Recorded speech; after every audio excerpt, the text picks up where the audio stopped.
አሁን ከዚህ ውጊያ ነገር ወጥተን ማለት ነው ወደ ሰላም መግባት አለብን። ውጊያ ምንም አያረግም። ምን ያረጋል ውጊያ? ተውና አንድ ኢትዮጵያዊ ለኢትዮጵያዊ አንድ ነጭም ካንተ ምን የሚለየው ነገር የለም። የሚለየው ምንድን እንደሆነ ታውቃለህ? ያ ያሰመሩልን ድንበር፣ ያ የሰጡን የሀገር ስም አሜሪካዊ፣ ኢትዮጵያዊ፣ አፍሪካዊ እያሉ ነጭ፣ ጥቁር ለያይተውናል። ሁሉም ተለያይተዋል። መስመር ሰጥተውናል። የተለያየ ደግሞ ሁሌም ደካማ ነው ታውቃለህ። ስለዚህ ተውና ኢትዮጵያውያን እንደ አንድ አፍሪካ አንድ መሆን አለብን። እንደ አንድ ዓለም አንድ መሆን አለብን። ሰው ነው። ትንፋሽ ካለ ሰው ነው ሁሌም ማለት ነው። ስለዚህ ውጊያ ምንም አይጠቅመንም ካሁን በኋላ በምንም ተአምር። ልባችን ደግሞ መቀስቀስ አለበት በጣም።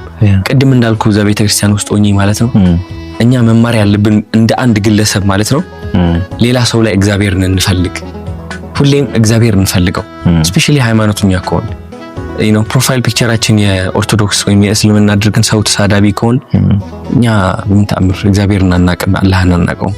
ስለዚህ ምለው ምንድነው አላህን እንፈልገው። እዚች ላይ አላህን ነው፣ እዚች ላይ እግዚአብሔርን ነው፣ እዚች ምግብ ላይ እግዚአብሔርን እንመልከት። ሁሉም ሰው ላይ እያንዳንዱ አላህን እንመልከት።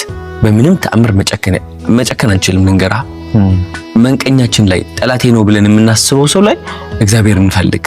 ያ ጠላት ይጠፋል። ስለዚህ ፍቅር እንይበናት።